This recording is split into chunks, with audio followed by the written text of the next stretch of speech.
Acid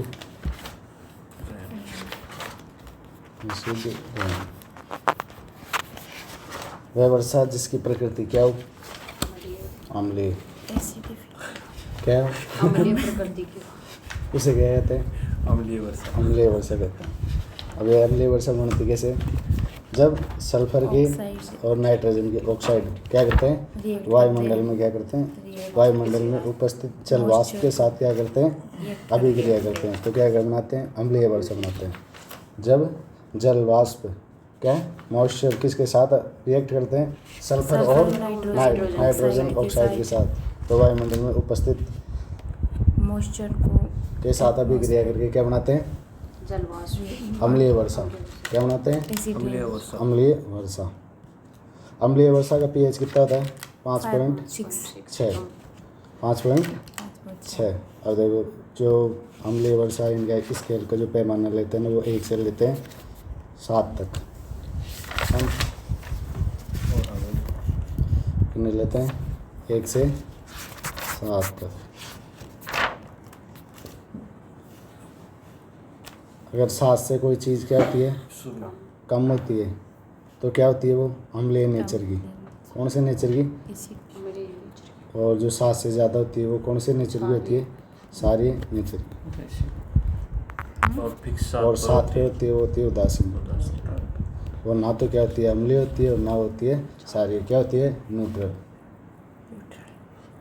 जैसे किसी गाड़ी के दो क्या होते हैं? एक आगे जो गेयर डलता है और एक पीछे जाने के लिए, लेकिन इन दोनों को निकाल दे तो क्या हो जाएगी? गाड़ी न्यूट्रल। अब ये इधर नहीं जाएगी इधर नहीं जाएंगे तो क्या होंगे? एकदम न्यूट्रल। उसके अंदर ना अम्लीय प्रकृति का कोई नेचर होगा नहीं क्या क्षारीय प्रकृति का। 7 पे होगी वो एकदम क्या होगा? उदासीन। समझ में आई पैमाना? तो क्षारीय मतलब जिसके अंदर कोई स्वाद नहीं होता है। स्वाद समय होता है, वो कड़वा होता है, ये नीले होते हैं, खट्टे होते हैं, वो अम्ल होते हैं। हाँ क्षार में वो उदासीन में बता रहे हो। उदासीन तो पानी वाला उदासीन हाँ तो बिल्कुल कोई स्वाद बन रहा है। अम्लीय वर्षा का पीएच 5.6 से कम होता है। क्या होता है? कितने से? 5.6। पृथ्वी पर अम्लीय वर्षा कितने प्रकार की होती है? कितने प्रकार की? एक आर्द्र जमाव और एक शुष्क जमाव। जब वायुमंडल में बने अम्ल पृथ्वी पर वर्षा तथा कोहरा और बर्फ के रूप में आते हैं तो उसे क्या कहते हैं? आर्द्र जमाव। आर्द्र जमाव का सीधा समझ में आ रहा है क्या है? आर्द्रता के साथ क्या आ रहे हैं? नीचे आ रहे हैं उनका, फिर वहाँ पे क्या हो रहा है? जमाव। अर्थात कोहरा का कैसे होता है? ऐसे धीरे धीरे क्या होता है? कोहरा पड़ता है और फिर बाद में एक सिल्ली से बन जाती है ऐसे, है ना? तो इस प्रकार से बर्फ के रूप में आओ तो आर्द्र जमाव। आर्द्रता का मतलब क्या होता है? गीला और जो ठंडा ठंडा। जब वायुमंडल में बने अम्ल पृथ्वी पर क्या करते हैं? वर्षा तथा कोहरा और बर्फ के रूप में आते हैं उसे क्या कहते हैं? आर्द्र जमाव। फिर एक है शुष्क जमाव, ड्राई। अगर वायुमंडल में बने अम्ल धूल कणों पर चिपक कर, किनके ऊपर? धूल कणों पर चिपक कर पृथ्वी पर आते हैं तो उसे क्या कहते हैं? शुष्क जमाव। क्या कहते हैं? शुष्क जमाव। कौन आएंगे? वायुमंडल में अम्ल जो हैं वो किसके साथ आएंगे? धूल के कणों के पर चिपक कर क्या आते हैं? पृथ्वी पर। क्या होंगे वो? शुष्क जमाव। और आर्द्र जमाव वर्षा तथा कोहरा और बर्फ के साथ अगर कुछ अम्ल नीचे आ रहे हैं तो वो कौन सा जमाव है? आर्द्र जमाव। शुष्क जमाव जो वायुमंडल के अंदर क्या है? धूल के कण उनके चिपक के अगर कोई चीज़ आ रही है तो वो क्या है? शुष्क जमाव। और अम्लीय वर्षा का पीएच कितना होता है? 5.6। पृथ्वी पर अम्लीय वर्षा कितने प्रकार की होती है? और अम्लीय वर्षा किसे कहते हैं? सल्फर और नाइट्रोजन ऑक्साइड में एटमॉस्फेयर में रिएक्ट करती है, मॉइस्चर क्रिया करते हैं। क्या लेता है? अम्लीय वर्षा। सल्फर और नाइट्रोजन की ऑक्साइड किसके साथ अभिक्रिया करें? वायुमंडल में उपस्थित जल वाष्प के साथ। जैसे मॉइस्चर के साथ क्या करेंगे? रिएक्ट करेंगे तो किसका निर्माण होगा? एसिड रेन का। ठीक। सल्फर नाइट्रोजन ऑक्साइड सल्फर और नाइट्रोजन की ऑक्साइड वायुमंडल में उपस्थित किसके साथ अभिक्रिया? जल वाष्प के साथ। जैसे उसके साथ अभिक्रिया करेंगे क्या बना लेंगे? अम्लीय वर्षा। ये कितने प्रकार की होती है? 2 प्रकार की। एक तो शुष्क और एक आर्द्र। और आर्द्र कौन सी? आर्द्र। और एक शुष्क। आर्द्र के अंदर क्या होता है? जो वर्षा कोहरा और बर्फ के साथ क्या है? अम्ल नीचे आए फिर वो क्या होते हैं? आर्द्र जमाव। और शुष्क जमाव वायुमंडल में कणों को उपस्थित क्या है, चिपक कर उनके जो साथ धूल के नीचे कण हैं उनके अंदर अम्ल चिपक के अम्ल नीचे हैं तो उसे क्या कहते हैं, शुष्क जमाव। क्या कहते हैं, शुष्क जमाव। चलें। यस। अम्लीय वर्षा में सल्फ्यूरिक अम्ल H2SO4 तथा नाइट्रिक अम्ल HNO3 का अनुपात 7:3 होता है। H2SO4 ज़्यादा होता है या HNO3? H2SO4। हाँ। अम्लीय वर्षा में कितने सल्फ्यूरिक, अब कोई भी है अम्लीय वर्षा हो रही है तो अनुपात किसका होगा ज़्यादा? H2 वो भी नाइट्रिक अम्ल है लेकिन सल्फ्यूरिक अम्ल है वो क्या है, अम्लों का राजा कौन है, कौन सा है, HCl। ये क्या है, ये भी था ना कुछ, चलो HCl है तो छोड़ो। अम्लीय वर्षा में सल्फ्यूरिक अम्ल कितना है, H2SO4। अच्छा H2, ये बताओ H2SO4 की वाष्प कौन बनाता है? H2SO4 की वाष्प हमने पीछे पढ़ा था H2SO4 की वाष्प बना लेता है और उससे कितने जने मर गए, 4,000 लोग कहाँ कब मरे, 1952 के अंदर कहाँ पे, लंदन, इसलिए क्या कहते हैं इसको, लंदन स्मोक। अच्छा समझाया, किससे बनता है,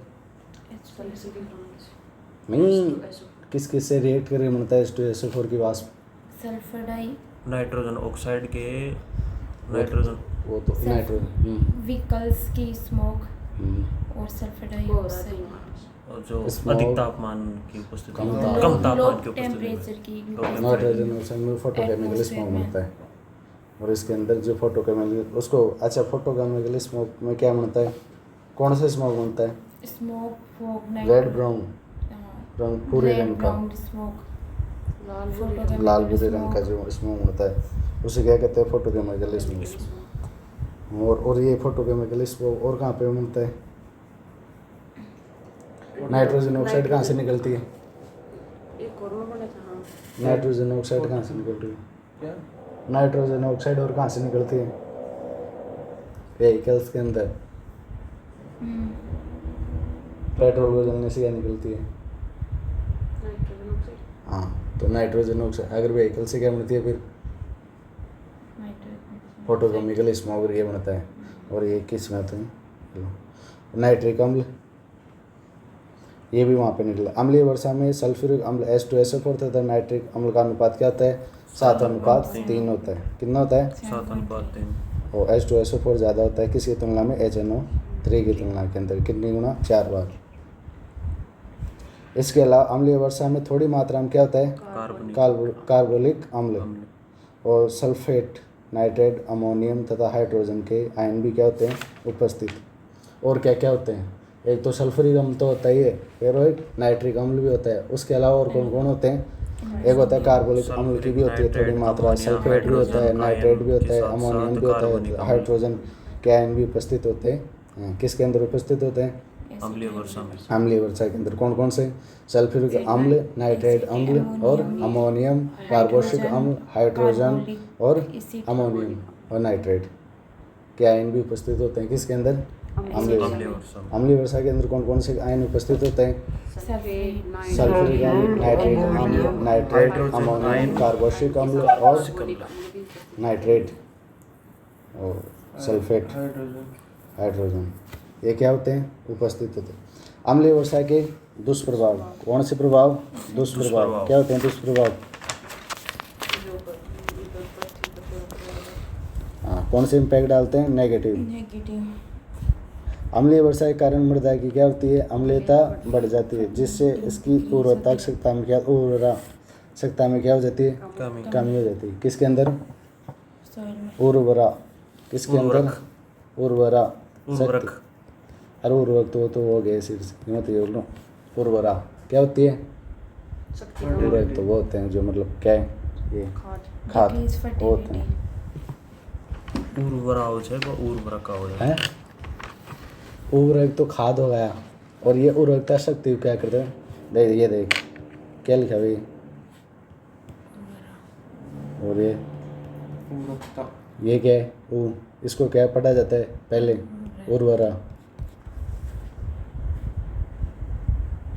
है नहीं बैठी बात बोली कहीं हाँ वो लिख तो कुछ भी रहा हूँ, मैं तो ये बोल रहा हूँ। उर्वरकता भी हो सकती है। उर्वरक तो वो उर्वरकता मतलब खाद हो गया, ऐसे बोल रहा हूँ मैं तो।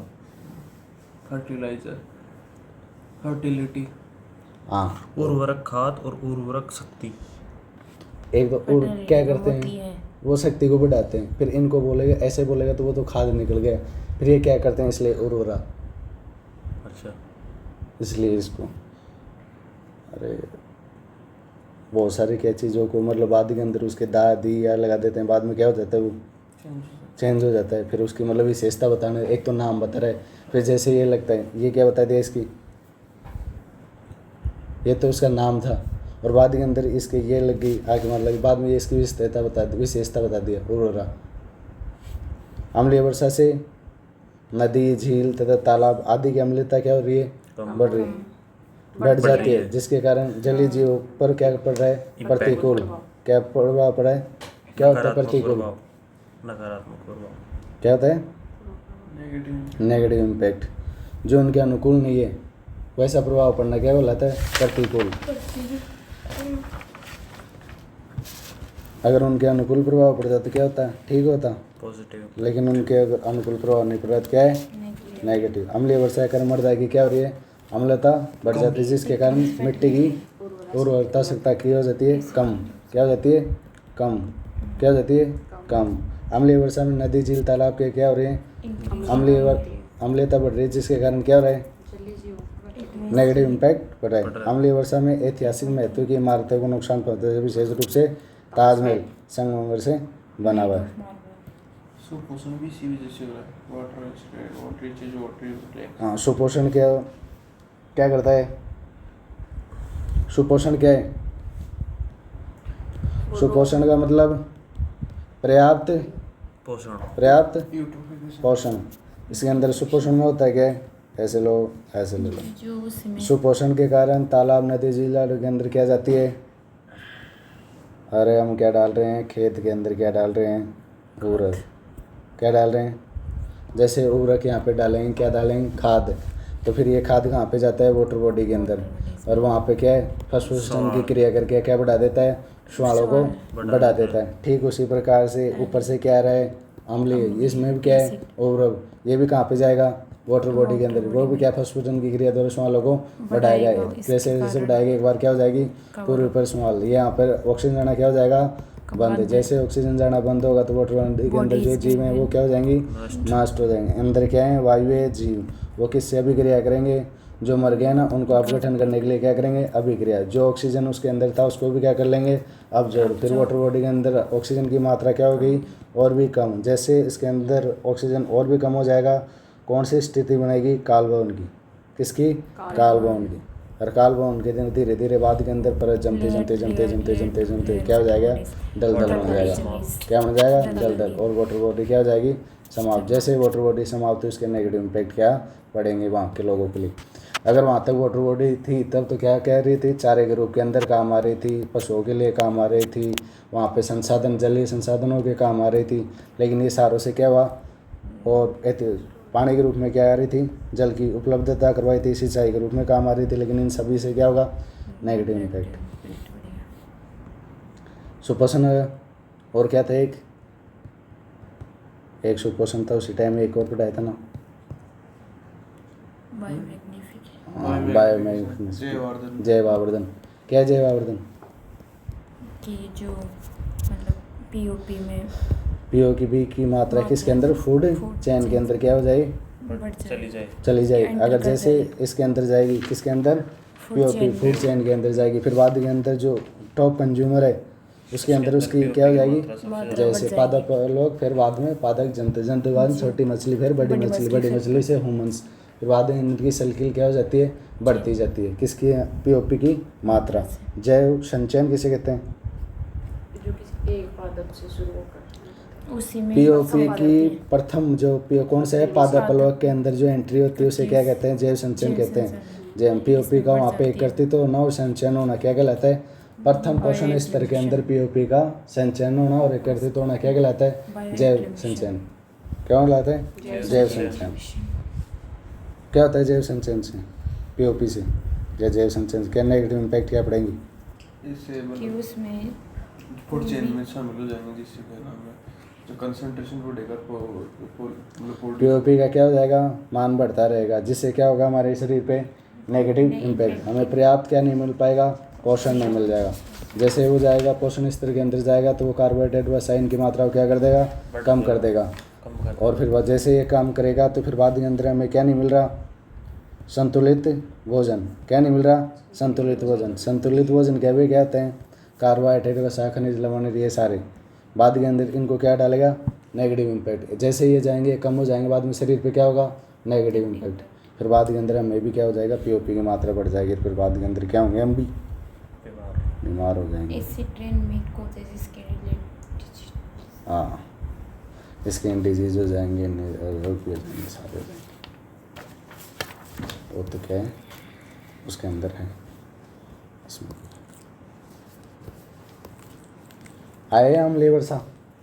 अम्लीय वर्षा किसे कहते हैं, जो नाइट्रोजन सल्फाइड ऑक्साइड में एटमॉस्फेयर मॉइस्चर रिएक्ट जल में उपस्थित किसके साथ अभिक्रिया करें, हाँ, वायुमंडल में उपस्थित किसके साथ अभिक्रिया करें, जैसे अभिक्रिया क्या बनाएंगे, अम्लीय वर्षा। इसकी वो कहता होती है पीएच स्केल।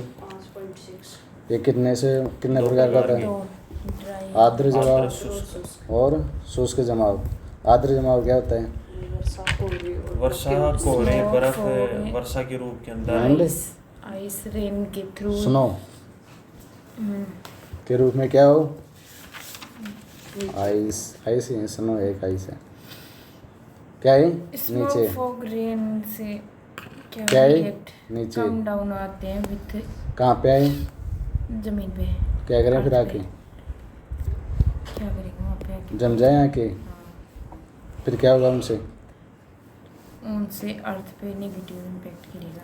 अरे जब मैं तो क्या लेके आए वो, है किसको आके जमाए धरती पर, हम लोगों एसिड को, जैसे एसिड आई तो नीचे क्या होगा उसके, नेगेटिव इम्पैक्ट। कौन कौन से होंगे, फर्टिलाइट उर्वरकता शक्ति क्या होगा, फर्टिलाइट क्या है जो भी है बोला, फर्टिलिटी क्या हो जाएगी, कम हो जाएगी। तो पानी बोतल दे एक बार,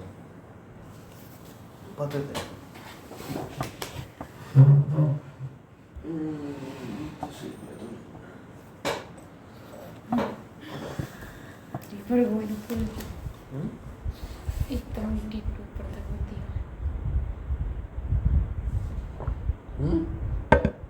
आप भी पिएंगे ना, मैं बोली नहीं, एंड तक बढ़ दिया पूरी। अम्लीय वर्षा क्या है, तो प्रभाव हो गए। अम्लीय वर्षा के कारण मृदा की क्या होती है, पीएच कम होती है, अम्लीयता क्या हो जाती है, बढ़ जाती है। क्या हो जाती है, अम्लीयता, जिससे उसकी उर्वरकता शक्ति पर क्या होती है, कमी होती है ना। अम्लीय वर्षा से नदी, झील, तालाब आदि की अम्लीयता बढ़ जाती है, जिसके कारण जलीय जीवों पर क्या प्रभाव पड़ता है, अम्लीय वर्षा पर ऐतिहासिक महत्व की इमारतें जैसे विशेष ताजमहल पर संगमरमर क्या हो रहा है, नुकसान हो रहा है, पीला होता जा रहा है वो। ग्रीन हाउस गुणात्मक मात्रात्मक प्रभाव हो गए, बता दिए पहले ही। ओजोन पढ़ा दिया था क्या, ओजोन पढ़ा दिया, गुणात्मक पढ़ा दिया, सब कुछ। ओनली बस एक हरित ग्रह प्रभाव पड़ा है, फिर सब कुछ हो गया, फिर क्लाइमेट चेंज पढ़ेंगे। और बाद के अंदर तो सम्मेलन बच्चे क्या नाम है, green house effect. Green house effect, global warming, green house effect कहाँ पे क्लाइमेट चेंज, ऑर्गेनिक, ये ओजोन वायु प्रदूषण, वायु प्रदूषण हो गए, ऐसे आ गए।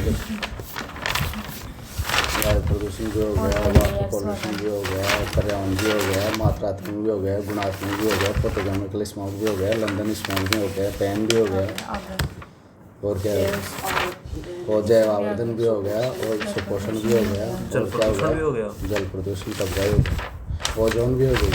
ओजोन हो गया, आज क्या हो गया, एसिड रेन भी हो गई, ग्रीन हाउस, और क्या बचा आज, ग्रीन हाउस। वियना सम्मेलन भी हो गया, कोपेनहेगन भी हो गया, स्टॉकहोम सम्मेलन जल भी हो गया, प्रदूषण के प्रभाव में नमटा, और कैगले एग्रीमेंट भी हो गया। जल प्रदूषण पूरा हो गया क्या, जल प्रदूषण पूरा हो और गया, ओजोन भी पूरा हो गया, ओजोन पूरा हो गया। अच्छा ये तो आ गया है ग्रीन हाउस इफेक्ट, हाँ निकालो का जो ग्रीन हाउस इफेक्ट नेचुरल और ये एंथ्रोपोजेनिक ये पढ़ाओगे कौन से ग्रीन हाउस हाँ ये ग्रीन हाउस इफेक्ट हरितगृह प्रभाव हरितगृह प्रभाव ग्रीन हाउस क्लाइमेट चेंज जलवायु परिवर्तन से संबंधित मुद्दे इसके अंदर पॉइंट है। पहला है हरितगृह प्रभाव कौन सा है green house impact. Green house प्रभाव एक क्या है प्राकृतिक रूप से होने वाली क्या है घटना है जो पृथ्वी के निम्न वायुमंडल को क्या करती है गर्म बनाए रखती है। कैसे बनाए रखती है हाँ तू बता दे। ग्रीन हाउस से जो प्रकाश की किरण आती है वो किरण आती है वो मतलब धरती पे आने के बाद जो ग्रीन हाउस है फिर वो पूरी की पूरी वापस नहीं जा पाती है। हाँ नहीं जा पाती है तो किसके कारण नहीं जा पाती करे तरह हरितगृह प्रभाव के कारण। हरितगृह प्रभाव यानी क्या है ये ग्रीन हाउस गैसों के कारण।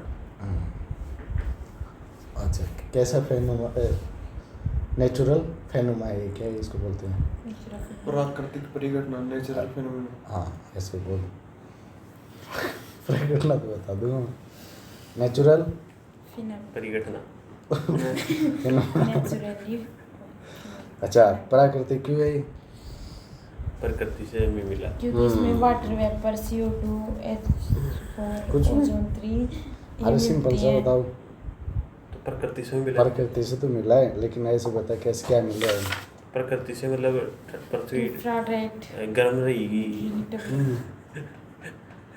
विजिबल लाइट होती है इसकी। किसकी नेचुरल क्यों है कौन सी ग्रीन हाउस इम्पैक्ट कैसे ये Green जो house नेचुरल प्रभाव। कांचेज वाली ये वाली हाँ नॉन नेचुरल क्यों है ये वाटर वेपर पूरी इसमें natural तो है। डायरेक्ट क्या होता है वाटर वेपर एक वाटर वेपर हो गई जो कि मतलब अरे देखिए एक बार परिभाषा पढ़ो फिर आधे अपना आप ही समझ में आ जाएगा। परिभाषा तो लिखी हुई नहीं है अपने तो। आगे जाओ तो आगे लिखी होगी green house the green house effect of natural according to one estimate is the absence of से किसी natural बात occurring है। greenhouse effect of Earth the lower। temperature of Earth's सूर्य को surface हमने क्या itself। आर्टिफिशियल तरीके से थोड़ी लगाए वो क्या है नेचुरल तरीके से। अब उसकी किरणें धरती पर आ रही है तो आ रही है पृथ्वी पर आ रही है। अब बस सूर्य क्या है प्राकृतिक है इसके कारण इसकी सारी घटनाएं क्या होंगी प्राकृतिक नेचुरल होंगी क्योंकि प्रकाश की किरणें क्या है हम आर्टिफिशियल तरीके से क्या नहीं करवा रहे प्रवेश कृत्रिम रूप से हमें किसी प्रवेश नहीं करवा रहे। किस तरीके से आ रही हो प्राकृतिक रूप तो यही तो वायुमंडल का क्या है। अब मैं तो ये पूछ रहा हूँ सूर्य आ रही कहाँ से ये पूछ रहा हूँ मैं तो सारा मुद्दा यही है तो सूर्य ये का। पूछ रहा है कि प्राकृतिक क्यों है ये। हाँ प्रकृति से मिला मुझे बोला कहाँ से मिल रही हैं ऐसे बोला तो प्रकृति से। Green house effect is naturally occurring अब यही लिख देगा कि इसके अंदर अम्लीय वर्षा क्या है प्राकृतिक रूप से होने वाली घटना है। बस क्या है प्राकृतिक रूप से प्राकृतिक अम्लीय वर्षा तो प्राकृतिक रूप से थोड़ी होती है। अम्लीय रूप वैसे प्राकृतिक रूप से भी होती है वैसे भी होती है ह्यूमन से भी लेकिन ह्यूमन से ज़्यादा होती है सारी चीज़ें। प्रदूषण तो पहले भी होता है मात्रा तक प्रदूषण बढ़ जाता है क्या है प्रदूषण तो है लेकिन उसकी मात्रा बढ़ जाने के कारण हो जाता है मात्रा गुणात्मक प्रदूषण मतलब क्या होता है जिसमें गुण बढ़ जाते हैं किसके सूक्ष्म कण जो अच्छा मानवीय गतिविधियों द्वारा पृथ्वी पर है। अरे ये तो सही है मतलब मानवीय द्वारा आ रहे हैं पर गुणात्मक में ये परिभाषा वो तो मात्रात्मक भी हो सकते हैं मानवीय गतिविधि के कारण। ये एनवायरनमेंट में वो नहीं होते तो वो सूक्ष्म मात्रात्मक तो सूक्ष्म कणों द्वारा लाए जाते हैं और इन सूक्ष्म गुणात्मक गुणात्मक गुणात्मक गुणात्मक कोई क्या करो डिफाइन करो। नॉट प्रेजेंट इन एनवायरनमेंट आओ अरे गुणात्मक गुणों के आधार पर। हाँ गुणों के आधार के कारण आज में भी मतलब गुण बढ़ गया अरे गुण कह देगा ऐसे क्या है हमने क्या डाला खाद खाद का गुण क्या है मिट्टी को पूरा उर्वरक बढ़ाना। अब इस गुणात्मक के कारण ही क्या पड़ रहा है उसके उसके गुण इस गुण के कारण ही क्या पड़ रहा है उसके ऊपर नेगेटिव क्योंकि उस ज़्यादा मात्रा के अंदर क्या हो गया उसके अंदर ये क्या है उसका गुण क्या है उर्वरक करना क्या है उसका गुण है लेकिन इसी के कारण क्या हो रहा है प्रदूषण का कारण बन रहा है वो इसे क्या बोलते हैं गुणात्मक प्रदूषण। अब देखो मात्रात्मक प्रदूषण इसी के अंदर परिभाषा है क्या है मात्रात्मक प्रदूषण।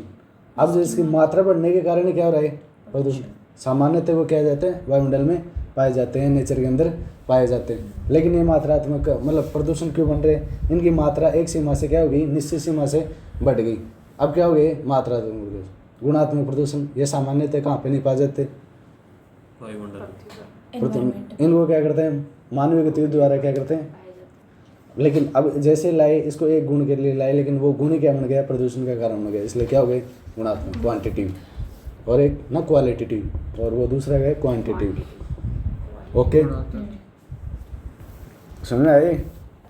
4 चीज़ें बता दी मैंने, सुपोषण, जैव आवर्धन, गुणात्मक और मात्रात्मक। इसके अलावा यस बताना चाहिए। अब हरित गृह प्रभाव हो गए। ग्रीन हाउस प्रभाव एक प्राकृतिक रूप से होने वाली क्या है, घटना है, जो पृथ्वी के निम्न वायुमंडल में गर्म बनाए रखने का कार्य करती है। जैसे क्या है, ये पृथ्वी है, ये क्या है, सन है, यहाँ से क्या आती है, सनलाइट, क्या आती है, सनलाइट। पृथ्वी पर क्या आ रही है, सनलाइट आ रही है। लेकिन जैसे सनलाइट क्या आती हैं, पृथ्वी पर आती हैं, फिर वादी के अंदर परावर्तित होकर क्या चली जाती हैं, वापस चली जाती हैं। लेकिन इनमें सारी वापस नहीं जा पाती हैं। क्या नहीं जा पाती हैं, सारी नहीं पाई जा पाती हैं। किसके कारण नहीं जाते, यहाँ पे एक जो गैसों की क्या बन जाती है, लेयर बन जाती है, जो इनको क्या नहीं देती, मतलब जिस हिसाब से आई ना उस हिसाब से क्या नहीं देती, पूरे को निकलने नहीं देती। अभी निकलेंगे नहीं, किरण क्या लेके आती है, रोशनी रोशनी तो लाती है, और क्या लाती है, टेम्परेचर, टेम्परेचर क्या लाती है, टेम्परेचर। अब वो टेम्परेचर अगर पूरी नहीं जाएंगे तो वो पृथ्वी पर क्या रहेगा, टेम्परेचर, क्या रहेगा, टेम्परेचर। फिर रहने से क्या होगा, उजाला, गर्म रहेगी पृथ्वी। अरे ये प्रभाव क्या कहलाता है, ग्रीन हाउस। आया समझ में, आया कि नहीं आया। आया जहाँ किरण है वहाँ तो रोशनी है ही, लेकिन गर्म प्रभाव कैसे पड़ेगा, टेम्परेचर हाई हो जाएगा। अच्छा, पूरी चीज क्यों नहीं निकल पाती, पूरी की पूरी किरणें वापस, यहाँ पे लेयर बन जाती है, क्या बन जाती है, गैसों की एक लेयर बन जाती है जो उसको वहाँ में निकलने देती है। और इसकी क्या होती है, जो जितनी स्पीड से वो आती है, उनमें क्या है, बार वो पढ़ेंगे क्या है, किरणों का आने वाला पिरामिड बोलते हैं उसको, उसके अंदर वो आती हैं 7 ऐसे, हाँ प्रिज्म। उसके कारण उनकी क्या होती है, गठर, ठीक है ना, आएंगे तभी पढ़ लेंगे। ना गठरी बोले जो ना, हाँ हिंदी के मायने, हिंदी के अंदर गठरी बोले जो। तो प्रयोग डायरेक्शन में ले लिया, प्रयोग कर देखिए किसी में तो फोन फोन बेचारे में फोन खोल रहे हैं, मैं देखी तो फोन डायरेक्शन के लिए मैग्नेट के अकॉर्डिंग वो। हरित गृह प्रभाव, ग्रीन हाउस प्रभाव एक क्या है, प्राकृतिक रूप से होने वाले क्या है, घटना, जो पृथ्वी के निम्न वायुमंडल को क्या गर्म बनाए रहे। इसके द्वारा जीवों को जीवित रहने के लिए उपयुक्त तापमान प्राप्त होता है। अब ये देखो सीधी सी बात लगी इसके अंदर दोनों को, ये क्या है, अर्थ है, क्या है, अर्थ, ये क्या है, सन है, यहाँ से क्या आ रही है, सनलाइट। जैसे सनलाइट आई फिर बाद के अंदर यहाँ से क्या होंगी, वापस जाएंगी, लेकिन पूरी सनलाइट वापस नहीं जा पाती, क्या नहीं पाती, इसी को क्या बोलते हैं, ग्रीन हाउस इफेक्ट। और बाद के अंदर ये पूरी नहीं जा पाई, और बाद के अंदर ये गर्म बनाई रही, ये हमारे जीवित रहने के लिए क्या, अगर ये ठंडा हो जाता, अगर ये ऐसे क्या होती, सभी जो किरण है वो वापस चली जाती, इसके अंदर टेम्परेचर बचता नहीं, क्या हम फिर बाद के अंदर यहाँ पे सर्वाइव कर पाते, अंटार्कटिका बन जाता है, यहाँ पे क्या बन जाता, अंटार्कटिका, रात को अंटार्कटिका और दिन को। जैसे फिर ये होता, क्या होता, फिर बाद के अंदर जीवन जीना क्या हो जाता, कठिन हो जाता। लेकिन अब क्या हो रहा है, आसान हो रहा है, ये रहते हैं। तो इसके नेगेटिव और पॉजिटिव कौन से, दोनों इम्पैक्ट पड़ते हैं। अगर ज़्यादा मात्रा के अंदर गर्म हो जाएगा तो फिर क्या होगा, जीवन संभव नहीं है, वेस्ट इंडीज बन जाएगा, काले काले हो जाएंगे, तो बुन जाओगे, क्या है, टेम्परेचर बढ़ जाएगा। टेम्परेचर जैसे बढ़ेगा फिर बाद में क्या होगा, बाद में हो जाएगी, ठीक है। इसके द्वारा जीवों को जीवित रहने के लिए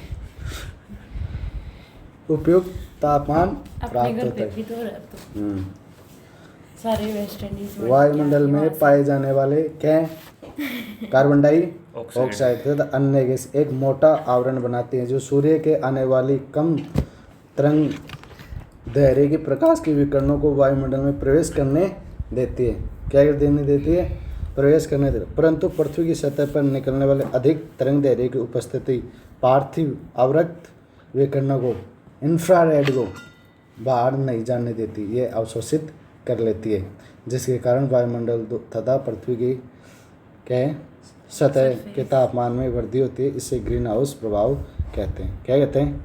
ग्रीन हाउस। अब इसी को बता दिए। ये बार वो लेयर बता रहे थे, वो किसकी बनी हुई है? कार्बन डाइऑक्साइड और अन्य गैस क्या बना लेते हैं? एक मोटा सारा क्या बना लेते हैं? आवरण बना दे। जो सूर्य से आने वाली किरण होती हैं वो कौन सी होती हैं? कम तरंग दैर्घ्य की। कौन सी की? कम तरंग दैर्घ्य की। वो किरणें पृथ्वी पर आ तो जाती हैं, लेकिन आने के बाद में कुछ को तो क्या कर लिया जाता है? अवशोषित। और कुछ को यहाँ पे क्या नहीं किया जाता? यहाँ पे जो ये है ना, ये परावर्तित करके बाद में ये मोटा आवरण बना हुआ है किनका? गैस होगा। कौन सी गैस होगा? कार्बन डाइऑक्साइड और अन्य गैस होगा। ये क्या नहीं जाती? अधिक तरंग दैर्घ्य की किरणों को वापस नहीं जाने देती, जिससे यहाँ का तापमान क्या हो जाता है? तरंग दैर्घ्य को मतलब मैं बताऊँ, नया वायुमंडल के मायने सूर्य के तना सु किरण होंगी ना, इकड़े पहले कोई बकुन पाए, कोई गैस कुन पाई जाए जरा बहुत ही स्पीड से होगी और यह विचलित होने वह गैस के जो वायुमंडल के मायने आए बाद में किरण जना यहाँ विचलित हो जाए मतलब कोई गैस हूँ अब अड़ा तक दूसरी गैस से फिर अड़ा तक दूसरी, इम स्पीड दूसरी रहेगी, इम दूसरी रहेगी, इम तीसरी रहेगी, लेकिन अड़े कोई वह कुन रहेगी गैस खुन रहा तो बहुत स्पीड से हो जाए, फिर यह टकरार वापस जाए जना गैस को बहुत सारा आवरण पाया जाए जना धीरे धीरे होती होती फिर अड़े ओजोन कंचार रुक जाए। एटमॉस्फेयर बढ़िया हो ना तो ओजोन से नीचे कुछ को तो क्या कर लेते हैं? अवशोषित कर लेते हैं। नीचे ना, नीचे लो जो सराउंडिंग्स है अड़ा सुन आवना थोड़ा आसपास का मैंने कड़े बारिश हो जाना देखो जो गर्मी होगी उमस होगी। हाँ तो जना ही तो है तो वायुमंडल में ओजोन दूर थोड़ी जा, ओजोन अड़े ऊपर ही से तो 10 किलोमीटर हाँ तो 10 किलोमीटर अतरी दूर पे करे जाए। नीचे अवशोषित नीचे भी होती हैं और जब से बारिश होती है जैसे अवशोषित होती है जैसे टेम्परेचर क्या हो जाता है एकदम से इंक्रीज हो जाता है। क्यों हो जाता है? टेम्परेचर इंक्रीज तो ऐसे हो जाता है देखो तो जैसे मतलब प्रकाश की किरण आई और ये मतलब ये दिन के अंदर आई और फिर बाद हाँ तो बताऊँ तो फिर बाद इसके मतलब ये आई नीचे तो आ गई, फिर इसके ऊपर बादल आ गए, फिर ये बादलों के ऊपर नहीं जा पाई, बादल ऊपर आ गए मतलब ओजोन के अंदर नहीं जा पाई तो बादल आ गए तो मतलब ये टेम्परेचर यहाँ पे नीचे हो जाएगा, मतलब नीचे ही रहेगा और ये गर्म रहेगा, बादलों के कारण ऊपर नहीं जा पाएगा। और वो ऊपर पट्टी भी क्या कर लेती है? अवशोषित। नीचे से क्या रहती है?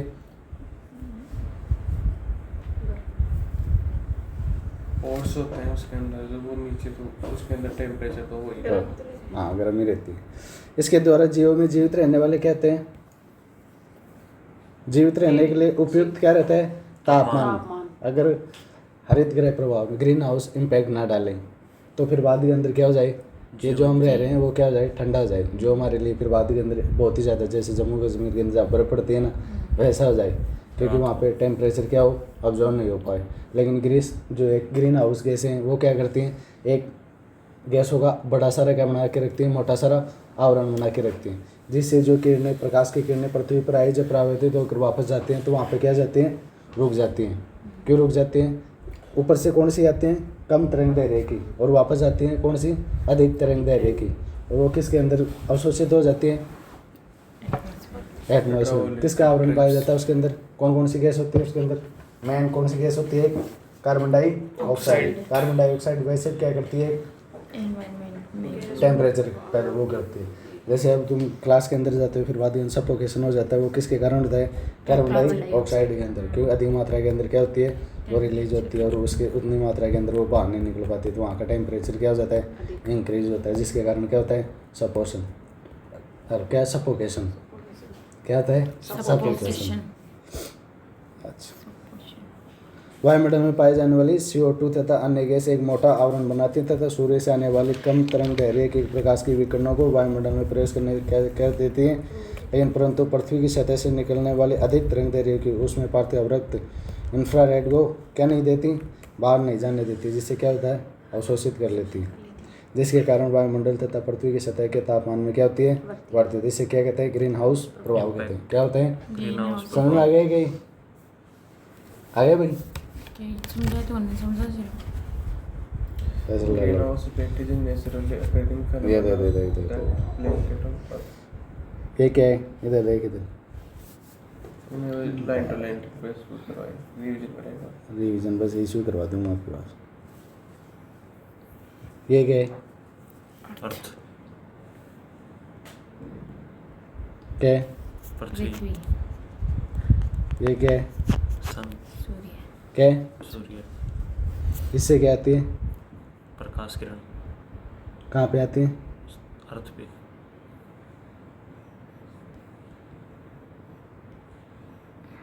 आई। अब ये वापस भी जाती है, क्या ओके? परावर्तित होके, क्या ओके? अब इनमें क्या है, चली जाती हैं?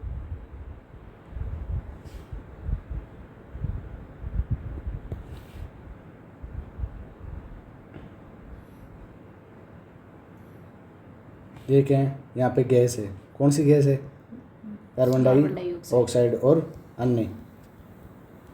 इन्होंने क्या बना रखा है? एक मोटा सारा डी, आवरण। क्या बना रखा है? तो यहाँ पे आएंगे ना, इसके साथ। तो मान लो क्या है, समझ में आया? ये लो,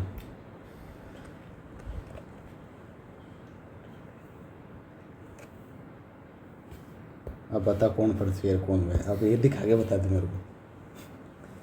यहाँ पे क्या है? गैस, कौन सी गैस है? कार्बन डाइऑक्साइड, CO2 और the other, क्या है? CO2 और other, अन्य। पृथ्वी पर क्या आई? कौन सी किरण आई? sunlight आई, प्रकाश की। सनलाइट, जैसे ये सनलाइट है इधर, दोबारा मान पड़ेगा, ठीक हो? समझ में आ जाता है इसके तो उसमें।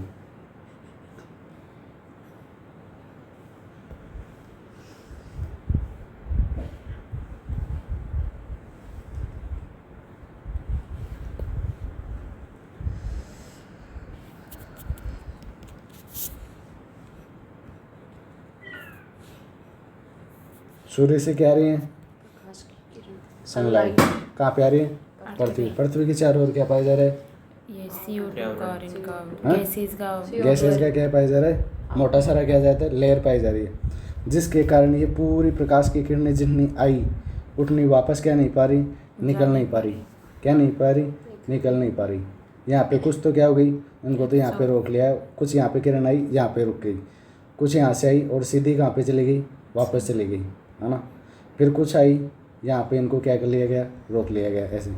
कुछ आई और सीधी निकल गई, फिर यहाँ पे। अब जितनी आई थी वो उतनी बाहर निकल पाई क्या? इस आवरण ने किनको रोक लिया? सनलाइट को, अब ये जो लाइट आ रही थी वो कौन से कम तरंग दैर्घ्य की थी? कौन से की? कम तरंग दैर्घ्य की। जो जा रही हैं वो कौन से की हैं? अधिक तरंग दैर्घ्य की। एक बात पूछो, छोटा सा डाउट से, तू एक बार रुक जा, है ना? अधिक और कम, ये गई है ना?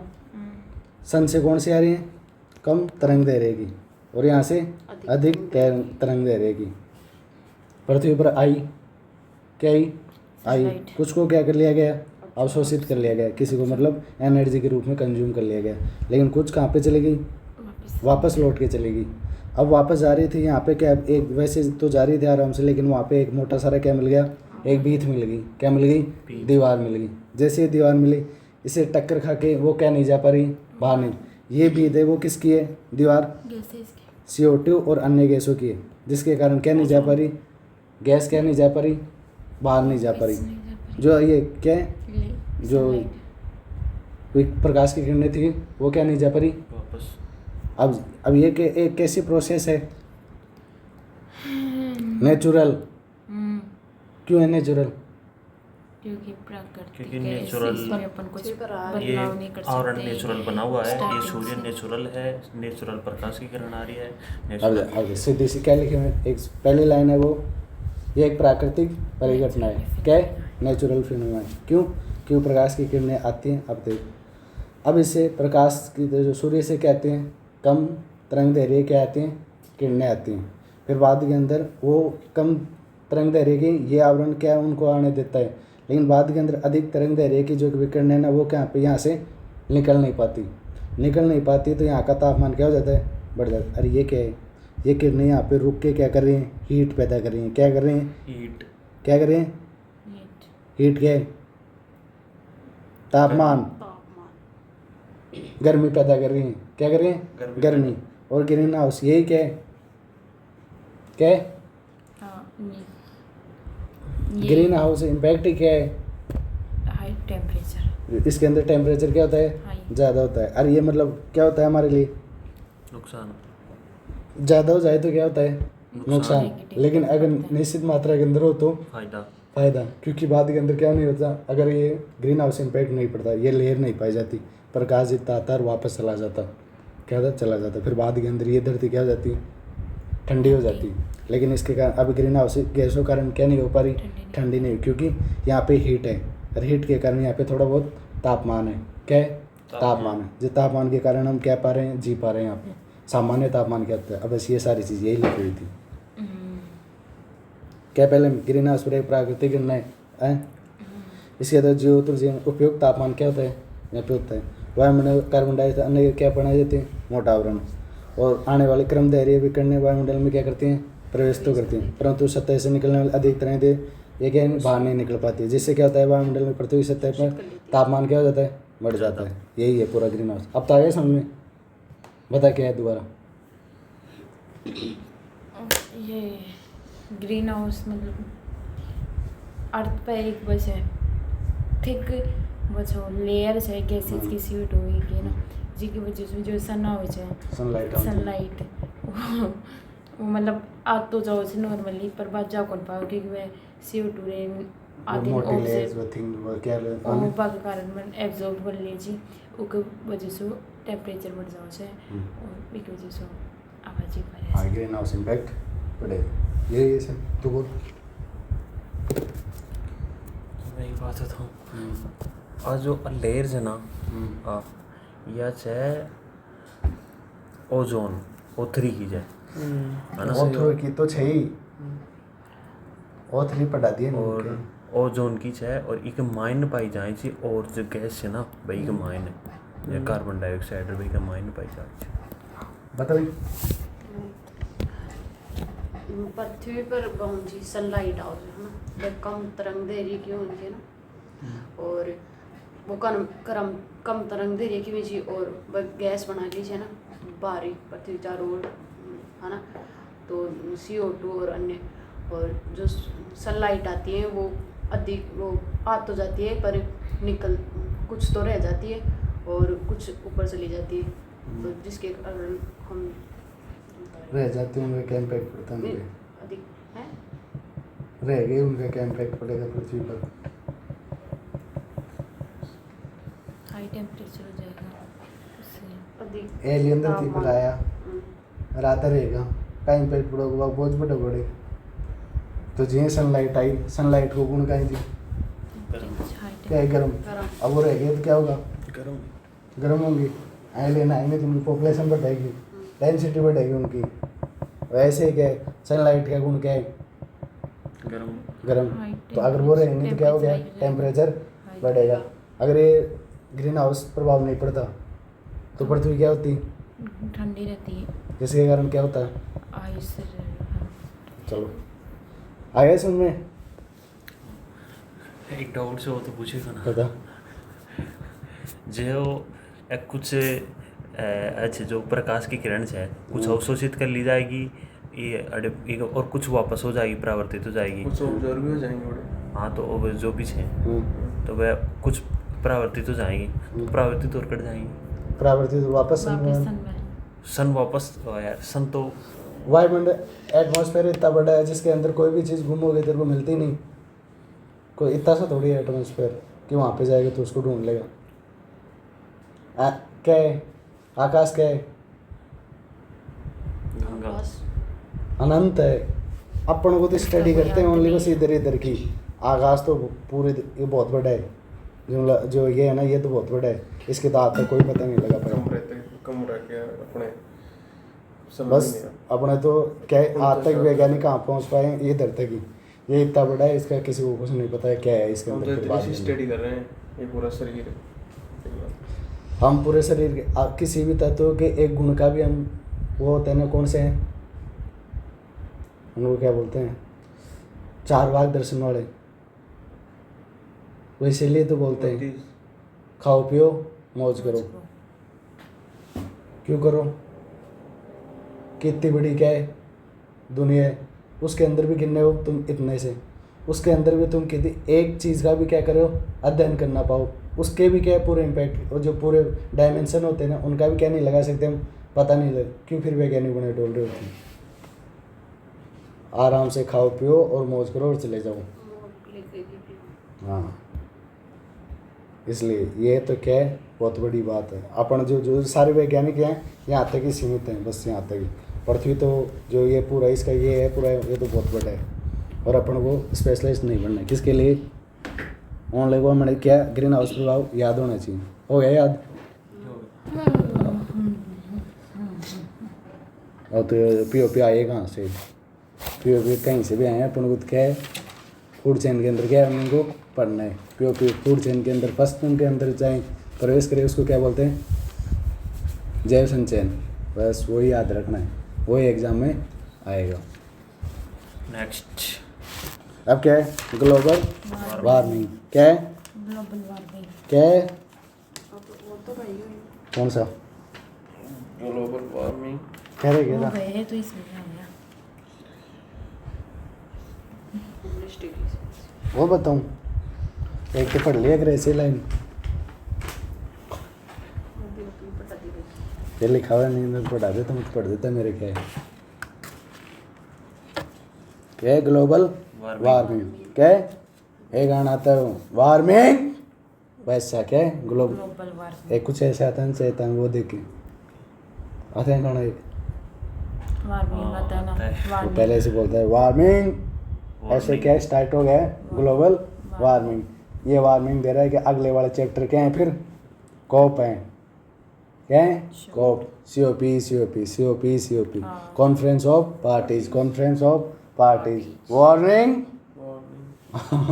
तो ये क्या है? Global warming. क्या है? पृथ्वी की सतह के पास तथा निचले सौरमंडल में तापमान में औसत वृद्धि को वैश्विक उष्णता कहते हैं, जो वैश्विक जलवायु के क्या है प्रारूप में बदलाव के लिए क्या है योगदान कर सकती है। किसके लिए? पृथ्वी की सतह के पास तथा निचले सौरमंडल में तापमान में औसत वृद्धि को क्या कहते हैं? वैश्विक उष्णता। क्या कहते हैं? वैश्विक उष्णता। क्या होती है उष्णता? उष्णता गर्मी किसके अंदर हो? पृथ्वी में, पृथ्वी की किसके अंदर हो? वायुमंडल में। सौरमंडल में। पृथ्वी के निचले सौरमंडल में तापमान में औसत, सौरमंडल में क्या हो जाए तापमान की क्या हो जाए वृद्धि हो जाए। सौरमंडल क्या है? पृथ्वी का सबसे नीचे वाला क्या है? आवरण है। सौरमंडल के बाद में क्या आते हैं? सप्ताहमंडल। और जैसे ये सौरमंडल के अंदर ही क्या हो जाए, अरे बाहर तो ग्लोबल वार्मिंग, CO2 ये इनका आवरण, ओजोन सब किसके अंदर थे? सब तापमंडल के अंदर। और वो कितनी दूर हो के भी क्या है कितना प्रभाव डाल रहे, कितना टेम्परेचर आज। लेकिन अब सौरमंडल में क्या हो जाए तापमान बढ़ने लग जाए, वो तो तुम्हें बूंद के रख देगा। क्या रख देगा? वो तो 16 से 25 किलोमीटर तक में भी इतना इम्पैक्ट पड़ रहा है। ये तो कितने किलोमीटर तक है? 5 किलोमीटर तक। 16 से पहले मतलब 7 से 5 किलोमीटर ऐसे। अरे सौरमंडल है वो 16 से पहले होगी, बाद में तापमंडल आता है। वैसे हाँ, सीधी सी बात ऐसे मान लो। है। हाँ चलो, पृथ्वी की सतह के पास तथा निचले सौरमंडल, पृथ्वी ऐसे होता है जैसे एक आवरण फिर दो आवरण, ये क्या है सौरमंडल, ये क्या है समतामंडल। यहाँ पे क्या थी ओजोन और बाहर उनकी क्या थी लेयर, ये किस सब किसके अंदर थे सौरमंडल में। अब लेकिन इसके अंदर ही क्या हो जाए ये तापमान बाहर तापमान यहाँ पे बढ़ रहा था, लेकिन अब तापमान कहाँ पे बढ़ने लग जाए यहाँ पे, और यहाँ पे हम रहते हैं। और ज़्यादा इम्पैक्ट ये डालेगा कि ये तो यही है। अगर यहाँ पे क्या बढ़ जाए वैश्विक उष्णता, उष्णता क्या मतलब तापमान, पृथ्वी की सतह के पास तथा निचले सौरमंडल के तापमान में क्या हो जाए औसत वृद्धि। इसके अंदर क्या हो जाए औसत वृद्धि। क्या कहते हैं इसको? वैश्विक उष्णता, जो वैश्विक जलवायु प्रारूप को क्या कर देगी बदलाव कर। अब कैसे कर देगी बदलाव? अब ऊपर होता है तो बाद के अंदर जलवायु क्या होती है थोड़ी ठंडा थोड़ा ठीक ठाक होता है, लेकिन बाद के अंदर अभी क्या हो गई यहाँ पे क्या होगी उष्णता ज़्यादा बढ़ गई तो जलवायु क्या होगी परिवर्तन हो गई। यहाँ पे लू चलेंगी, क्या चलेंगी लू। बाद के अंदर क्या हो गर्मी, यह क्या हो गया वैश्विक जलवायु के अंदर क्या हो गया बदलाव। ग्लोबल वार्मिंग प्राकृतिक तथा मानवजनित कारणों से हो सकती है। यह प्राकृतिक रूप से भी हो सकती है क्या और मानव जनित रूप। मानव के कारण क्या हो सकती है, हम क्या करें, ये ऐसी बहुत सारी चलाएं बाद अंदर अभी पीछे यहाँ पे तो हो रहे ठंडी, पीछे दे रहे क्या गर्म। अगर ऐसे हम क्या उन्हें तापमान बढ़ाते जाएं बाहर का तो क्या जाएं बढ़ाते जाएं, अंदर क्या करते जाएं कम कर जाएं, फिर बाद के अंदर ये सबके ऊपर क्या डालेगी इम्पैक्ट, फिर बाद के अंदर ये तो क्या है मानव जनित। और बाहर में जो प्राकृतिक जो सनलाइट ही क्या है, सूर्य की लाइट ही ज़्यादा आने लग जाए, फिर बाद में अवशोषित भी और लेयर क्या बन जाए और भी मोटी बन जाए, बाद के अंदर क्या हो जाए और भी ज़्यादा गर्म, और बाद के अंदर वो और ज़्यादा अवशोषण करने लग जाए तो वो और भी ज़्यादा गर्म हो जाए। ग्रीन हाउस प्रभाव एक है प्राकृतिक घटना है जिसके कारण नेचुरल पृथ्वी का औसत तापमान कितना है 15 सेल्सियस है। कितना है 15 सेल्सियस। पृथ्वी का औसत तापमान कितना है 15 सेल्सियस। यदि ग्रीन हाउस प्रभाव नहीं होता तो पृथ्वी का औसत तापमान -19 सेल्सियस होता। कितना -19 सेल्सियस। अभी बताए 12 क्या है ग्रीन हाउस के प्रभाव। ग्रीन हाउस प्रभाव क्या है कि यो विपा पड़े जाए ये तो डायरेक्ट विपा हो जाए अर्थ पाओ जाए, फिर यो अर्थ से मतलब जो मोटी लेयर है ना गैसेस की में बाकी बे एब्जॉर्ब करी छी और आदि चल जाओ जाते एब्जॉर्ब करी छी क्या ना एब्जॉर्ब करी छी सारी सनलाइट में हाँ जो उनकी वजह से हाई टेम्परेचर हो जाए जना बिना अगर वो प्रभाव न अगर ग्रीन हाउस गैस प्रभाव नहीं होता मोटी लेयर नहीं पाई जाती तो क्या होता ठंडी होती है पृथ्वी कितनी ठंडी होती 15 सेल्सियस -19 सेल्सियस। सेल्सियस। और वैसे औसत तापमान कितना है पृथ्वी का। अब इस रूम का टेम्परेचर कितना है वो देना रे 24 नहीं वो दे 27। निकाल उधर समझाएंगे अब जब बात आएगी तो सुनो। रूम का टेम्परेचर कितना है 27 कितना है 27 औसत तो कितना है 27। 27 अब देखो तुम्हें 24 पे भी कितनी ठंड लग रही है। अगर ये चल जाए माइनस के अंदर कितना 19 क्या होगा यहाँ पे जीरो पे तो बर्फ जमती है, फिर जीरो से माइनस पे चल जाए -19 पे क्या हो कुछ ही ना हो मैं आदमी जिम जाए बैठे बैठे रह जाए बिकॉज अच्छा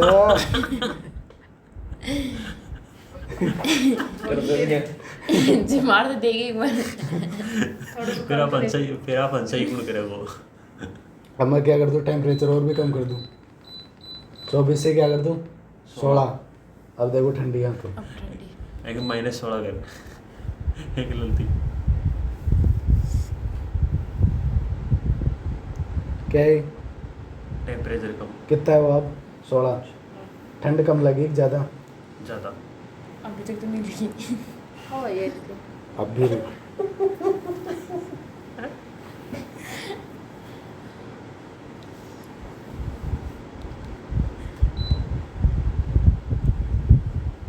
अब हवा ठंड बढ़ी तो ऐसे ऐसे ये क्या आ रहा है अब 16 पर। अभी थोड़ी देर में बढ़ जाएगी कितने पे हो गई 16 पर। जैसे ये 16 पर हुई बाद के अंदर टेम्परेचर क्या हुआ कम हुआ। अब ऐसे सोचो कि ये कम होता होता कितना चल जाए -19। जैसे 0 पे जाएगा चीज़ें क्या हो जाएंगी जमने लग जाएंगी। और अगर ये एवरेज रहता है 24 पे चला जाए तो 24 पे चला जाए तो थोड़ा टेम्परेचर क्या होगा बढ़ेगा तो थोड़ा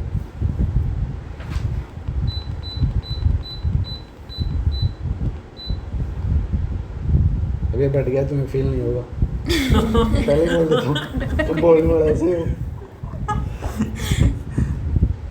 हाँ?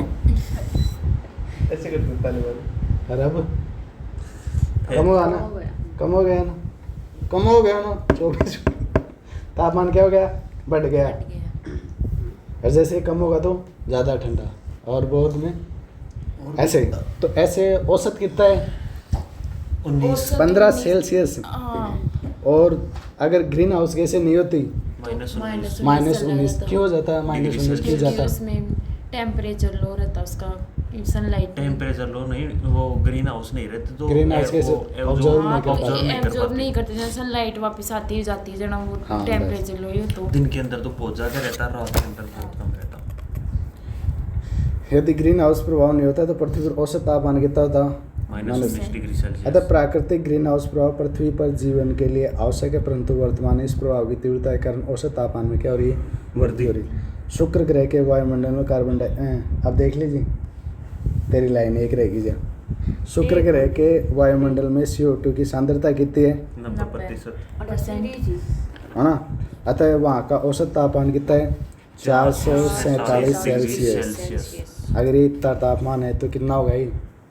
तुम तो क्या हो 50 पर ही क्या हो जाते हो, बुनने लग जाते हो इधर। 100 डिग्री पे पानी उबलता है।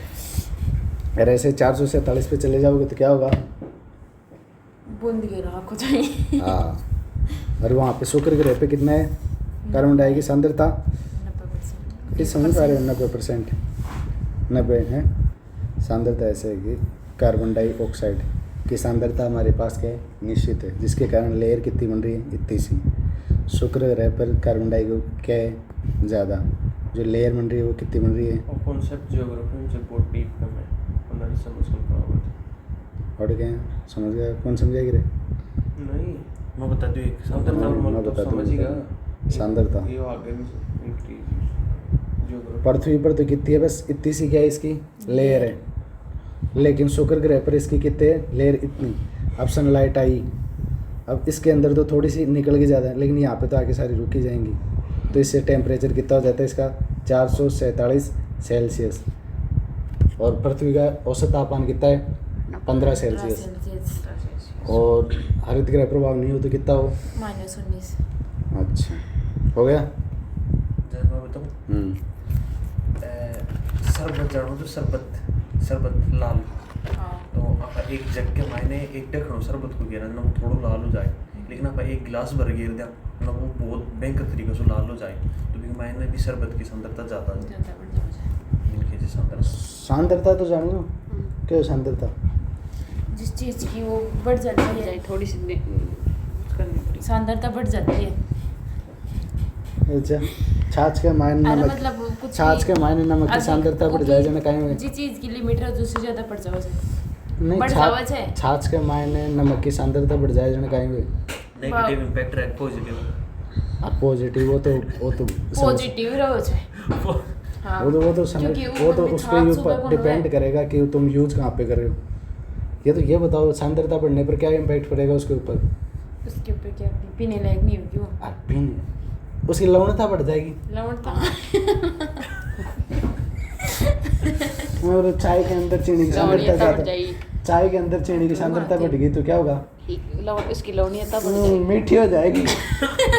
लवण को मतलब काय हो जाए लूण। लूण है। हमारी चाय में लूण है।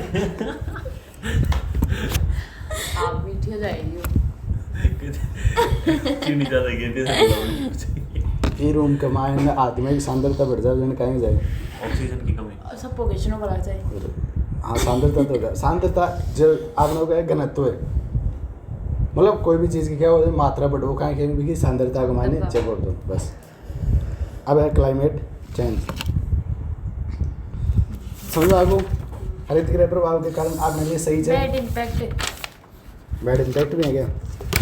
इसके अंदर आएंगे अभी एक एक चीज़ समझते हुए वैसे, मतलब उसके अंदर तुम्हें डायरेक्ट ही लिखा देते हैं थोड़े थोड़े। बैड इम्पैक्ट वो तो उसके अकॉर्डिंग है वो बैड तो सही है, वो तो काइंड ऑफ सीधा से- global warming, change, melting of the glacier and ice cap, वैश्विक जलवायु में परिवर्तन level, change in rainfall pattern, increase livelihood and extreme weather events such as अब ये एक heat है waves, टॉपिक है, flooding, ये पूरा क्या है टॉपिक क्लाइमेट चेंज। अब इन सारी चीज़ों में पढ़ा, वाटर पोल्यूशन पढ़ा, एयर पोल्यूशन पढ़ा, फोटोकेमिकल, ग्रीन हाउस, ये सारी चीज़ करके क्या करते हैं? क्लाइमेट जलवायु का क्या करते हैं? परिवर्तन। यही क्या है? इकोलॉजी है पूरी। क्या है ये? इकोलॉजी। अब देखिए जलवायु परिवर्तन का तात्पर्य मौसम के दीर्घकालिक प्रारूप के अंदर बदलाव से कोई जलवायु परिवर्तन है। कौन कहा कि आज बारिश ज़्यादा है, जने कहेगा तो यार जलवायु परिवर्तन होगा, क्या वो जलवायु परिवर्तन। कल हमारी धूप ज़्यादा पड़ गई, तुम जाके बोल रहे हो जलवायु परिवर्तन हो गया यार आज तो, क्या आज धूप ज़्यादा पड़ गई, ये मौसम परिवर्तन। ये क्या है?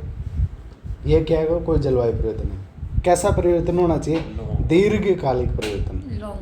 लॉन्ग टर्म के अंदर वेदर की वालों क्या हो, परिवर्तन हो, उसके अंदर 100 साल के अंदर क्या हो, अगर कोई चीज़ आज क्या हो, बढ़ती जाए। ऐसी के अंदर जुकाम भी लगते हैं। जलवायु परिवर्तन का तात्पर्य मौसम के दीर्घकालिक प्रारूप के अंदर बदलाव से।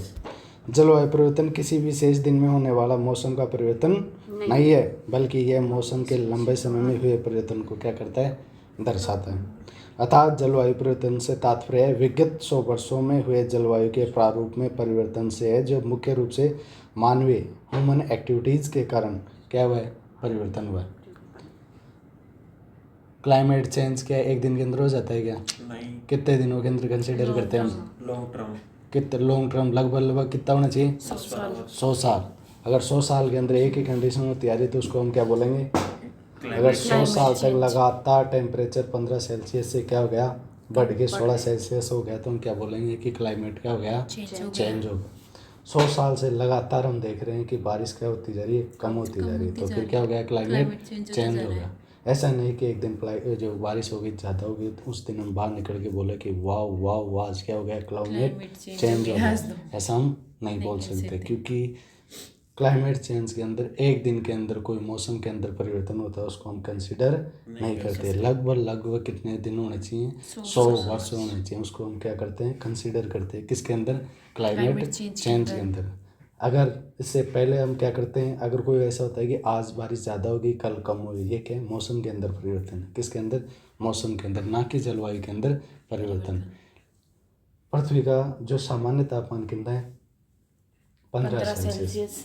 अगर उन पर हरित गृह प्रभाव नहीं होता तो कितना होता है, -19 सेल्सियस। 0 डिग्री पे क्या होता है, बर्फ जमने लगती है। 100 डिग्री पे क्या होता है, प्लस 100 डिग्री में हाँ क्या होता है, हाई यूनिवर्सल ट्रुथ। ठंडी अधिक। अरे पानी उबलने लगता है, गर्म 100 डिग्री सेल्सियस उबलने को ना भाप वाष्प बन जाती है पानी की, तो वो वाष्प उबल के बन तभी वाष्प बनती है उसकी। पानी क्या हो जाता है, 100 डिग्री पर हाँ अधिक गर्म उबलने लगता है। अधिक गर्म तो वो 65 पे भी हो जाएगा। उबलने लगता है, वाष्प गर्म बन के जाए टेम्परेचर की वजह गर्म से। होना तो होता है कि तुम्हारे रूम का टेम्परेचर कितना है, 24 ऐसे मानो, कितना है इस टाइम में 27 है।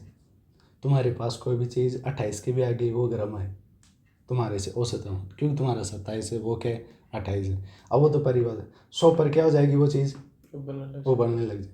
हमारे ऊपर क्या हो जाए, 100% पे क्या है, अगर 100 डिग्री सेल्सियस क्या हो जाए, अभी कितना तापमान है, 15 सेल्सियस। कितना है पृथ्वी का, 15 से ये हो जाए कितना, 100।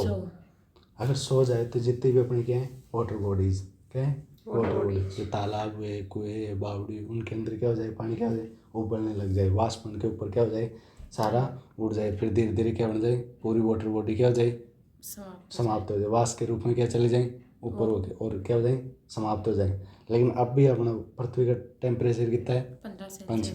अगर ग्रीन हाउस प्रभाव नहीं होता तो कितना होता, -19 सेल्सियस।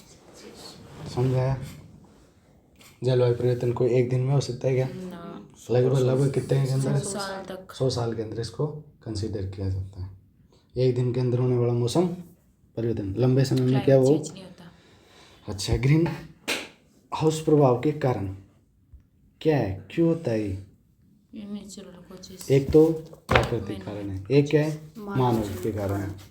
प्राकृतिक कारण क्या है, एक तो जल वाष्प, एक है कार्बन डाइऑक्साइड, एक है मीथेन, एक है ओजोन। ओजोन क्या मिलती है हमें, ओजोन क्या है, प्राकृतिक रूप से क्या बनी हुई है, लेयर बनी हुई है। मीथेन भी प्राकृतिक रूप से, कार्बन डाइऑक्साइड भी क्या है, प्राकृतिक, जल वाष्प भी क्या है, प्राकृतिक। लेकिन मानवीय जनित कारण क्या है, कार्बन डाइऑक्साइड। एक तो इसके अंदर देखो तुमसे, ये दोनों के अंदर ही क्यों है, एक तो कार्बन डाइऑक्साइड गिरते हैं जो प्राकृतिक है। प्राकृतिक तो क्या है, हमने ऑक्सीजन लिया और क्या किया, कार्बन डाइऑक्साइड छोड़ा, ये तो क्या है, प्राकृतिक है। अब ये 76% क्या, ये कहाँ से आगे कार्बन है, ये जैसे अब क्या निकल रहे हैं, पीछे क्या निकल रही है, जैसे हमने किसी भी पराली को जलाया तो जो भी जलता है तो वो उस कार्बन डाइऑक्साइड को वो करता है, रिलीज करता है, आग।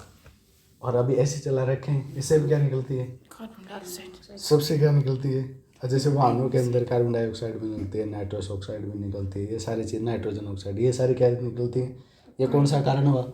मानव जनित। मानव जनित। अब भगवान है कि यहाँ पे तो नेचुरल रूप से थोड़ी यहाँ पे गाड़ी हुई थी, नेचुरल रूप से थोड़ी ऐसी थी यहाँ पे। ये क्या है? मानव जनित कारणों के कारण हमने बढ़ाया और बाद में क्या कर लिया हमने, अपना टेम्परेचर बढ़ा लिया ऐसे। तो CO2, मीथेन भी क्या है? मीथेन कहाँ से? वाहनों से, रीन से निकलती। नाइट्रस ऑक्साइड भी कहाँ से निकलती है? वाहनों से, रीन से। इनके कारण क्या कर लिया हमने, वो बढ़िया। फिर क्या है? फ्लोरिनेटेड गैस, हाइड्रोफ्लोरोकार्बन और परफ्लोरोकार्बन, सल्फर हेक्सा फ्लोराइड। ये क्या है? ये अब याद करूँगा। ग्रीन हाउस प्रभाव के कारण, प्राकृतिक कारण के अंदर जल वाष्प, कार्बन डाइऑक्साइड, मीथेन और ओजोन। जल वाष्प, कार्बन डाइऑक्साइड, मीथेन और ओजोन। प्राकृतिक के में 4, मीथेन, ओजोन, जल वाष्प और कार्बन डाइऑक्साइड और जल वाष्प कैसी? जल वाष्प के कारण क्या होता है? जल वाष्प किसका काम करते हैं पहले अम्लीय वर्षा के अंदर? जल वाष्प तो वर्षा ले रहा हो जो मतलब ऊपर नजर नहीं वही मैं स्मोक रन बकर मतलब मॉइस्चर में अगर जल वाष्प के अंदर क्या हो जाए मिलने, अब जल वाष्प ये हुआ, तुमने क्या किया?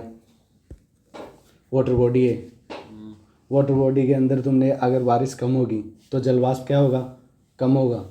क्या होगा? जैसे ही कम होगा तो फिर क्या होगा? वर्षा हो नहीं पाएगी, बाद में क्या हो जाएगा? वर्षा कम होगी। ये किसका संकेत है? क्लाइमेट चेंज का। ज़्यादा हो रही है तो क्या है? क्लाइमेट चेंज का। कम हो रही है तो क्या है? क्लाइमेट चेंज का। कार्बन डाइऑक्साइड क्या है? सारी क्या है? एक ही। कम हो रही है तो क्या है? बढ़ा रही है। कम हो रही है तो एक तो ज़्यादा हो जाए, अब्जॉर्ब हो रही है, कार्बन डाइऑक्साइड ज़्यादा निकल रही है तो क्या कर रही है? टेम्परेचर को बढ़ा रही है। अगर जल वाष्प बारिश क्या हो रही है? कम हो रही है, टेम्परेचर ज़्यादा बढ़ रहा है, जल वाष्प ज़्यादा हो गए, बाद के अंदर ह्यूमिडिटी। इसके लिए और भी क्या आते हैं तत्व? एक होता है फोटोकेमिकल स्मोक बना रहे थे, तब उसके अंदर कंडीशन क्या थी? क्या हो जाए? सामान्य एक तो क्या था? हाई टेम्परेचर, तो वहाँ पे क्या होना चाहिए? High temperature. अब ये चीज़ें होंगी तो वहाँ पे टेम्परेचर के अंदर क्या होगा? चेंजमेंट होगा। जैसे चेंजमेंट होगा तो जो चीज़ जिसके लिए चाह रही थी वो चीज़ मिलेगी नहीं। जो कंडीशन भी क्या होनी चाहिए? अगर कॉर्पोरेशन एकेडमी बनाए तो इसकी कुछ कंडीशन होती हैं, अगर उसके अंदर कुछ क्या हो जाती हैं? रिक्त हो जाती है तो पूरी किसके ऊपर प्रभाव पड़ेगा? अल्टीमेट गोल प्रभाव तो किसके ऊपर पड़ेगा? कॉर्पोरेशन एकेडमी के अंदर। चाहे वो प्रभाव क्या हो, छोटा से छोटा हो, लेकिन प्रभाव किसके ऊपर पड़ेगा? ऐसा ही यहाँ पे चाहे इस प्रभाव कितना हो, छोटा हो, किसके ऊपर प्रभाव पड़ेगा? जलवायु परिवर्तन पर। समझ में आएगा? और मीथेन, ये सब नाइट्रस ऑक्साइड याद करो इनको, पहले तो याद ही करना वैसा पड़ेगा। जल वाष्प, कार्बन डाइऑक्साइड, ओजोन और मीथेन, ये कितने कारण हैं? 4। कैसे? प्राकृतिक कारण है। जल वाष्प, ओजोन, मीथेन और कार्बन डाइऑक्साइड। मानव जनित कार्बन के अंदर carbon dioxide, methane, nitrous oxide, HFC, hydrochlorocarbon, perfluorocarbon, sulphur hexafluoride, perfluorocarbon, hydrochlorocarbon, fluorinated gas. क्या? Fluorinated gas. ये सारी कैसी कौन सी गैस है? जैसे तुम नाम याद कर लो, नहीं चौथा क्या याद कर लो? Fluorinated gas. अब फ्लोरिनेटेड गैस के अंदर एग्जाम्पल लिख दे तो हाइड्रोक्लोरोकार्बन, HFC, हाइड्रोफ्लोरोकार्बन, HFC, एक तो कार्बन डाइऑक्साइड, एक नाइट्रस ऑक्साइड, एक होता है मीथेन, ओजोन। के ग्रीन हाउस गैसों के उत्सर्जन के लिए जिम्मेदार क्षेत्र कौन कौन से ऐसे क्षेत्र हैं जहाँ से क्या मतलब है? जो ग्रीन हाउस जो गैसेस, ग्रीन हाउस गैसों के उत्सर्जन के लिए जिम्मेदार क्षेत्र कौन से हैं? एक तो पावर स्टेशन, ऊर्जा संयंत्र, और क्या? और जो भी चीज़ें जिनका भी नाम आए वो सारे ले लो कि ऐसे प्रभाव क्यों ग्रीन हाउस गैसों के उत्सर्जन के लिए, कि ग्रीन हाउस गैसें क्यों उत्सर्जित हो रहे हैं? कृषि के अंदर, एग्रीकल्चर के अंदर हम किन का प्रयोग कर रहे हैं? पावर स्टेशन हो, क्या हो, औद्योगिकरण हो, ट्रांसपोर्टेशन हो, ये सारे क्या हैं? इसके क्या हैं? प्रभाव हैं। ये क्षेत्र अगर हमने कृषि करना बंद कर दे तो कृषि के कारण जो चीज़ों को उपयोग में लेते हैं वो क्या हो जाएं। कृषि कर रहे हैं तो उसका किसका प्रयोग करते हैं, ट्रैक्टर का। ट्रैक्टर क्या करता है, बोता है बीज।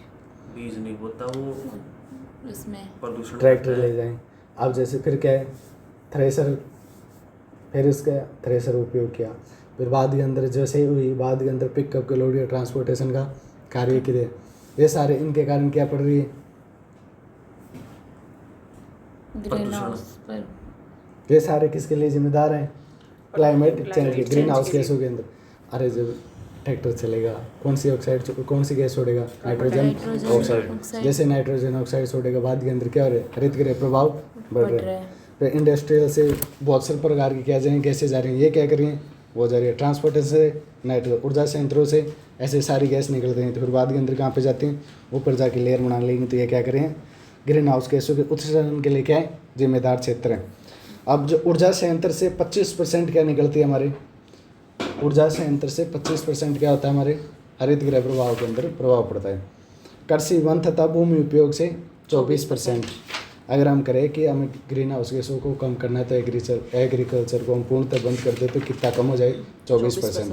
अगर ऊर्जा संयंत्र को हम पूर्ण तरीके से बंद कर दें तो कितना कम हो जाए, 25%। औद्योगिक को पूरा बंद कर दें तो क्या हो जाए, 21% कम हो जाए। और यातायात ईंधन को कर दें 14%। अगर हम पूरे भारत के मतलब हर जगह कहाँ पे क्या कर दें, बंद कर दें किसको, यातायात को, जो 14% क्या होगा, हरित गैस से क्या होंगी, कम क्या होंगी, निकलेंगी। जिससे बाद के अंदर वो लेयर भी क्या होगी, कम होगी। जैसे लेयर कम होगी तो टेम्परेचर भी ज़्यादा नहीं बढ़ेगा, क्योंकि बाद के अंदर प्रकाश की किरणें ज़्यादा बाहर जाने लग जाएंगी। जैसे निकल कम पा रही थी ना, अब ज़्यादा निकलेंगी। फिर बाद के अंदर ओवरऑल टेम्परेचर कितना होगा, कम होगा, 15 सेल्सियस से क्या हो जाएगा, कम होगा। हाँ औसत। और जो IPCC रिपोर्ट 2014 वर्ल्ड जो पढ़नी होती है। ग्रीन गैस हाउस गैसों का वायुमंडल में निवास समय, मीथेन गैस एक बार अगर वायुमंडल में आ गई तो फिर बाद में कितने साल तक बनी रहेगी, 12 साल। कार्बन डाइऑक्साइड अगर एक बार आ गई तो बाद में कितने साल तक बनी रहेगी, 100 वर्ष। नाइट्रस ऑक्साइड अगर एक बार आ गई तो कितने, 115 साल। HFC अगर एक बार आ गई तो 1 से 270 साल तक क्या रहेगी, बनी रहेगी। और PFC अगर एक बार आ गए तो 800 से 5000 वर्षों तक क्या रहेंगे।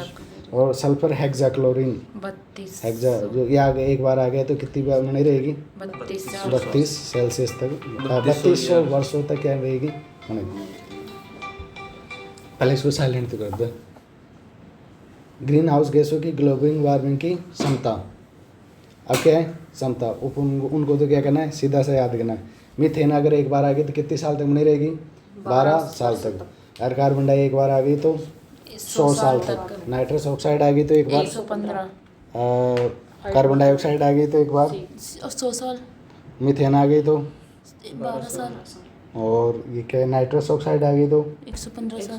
HFC आ गई तो 1 से 270 साल। PFC आ गई तो 800 से 5000 साल तक।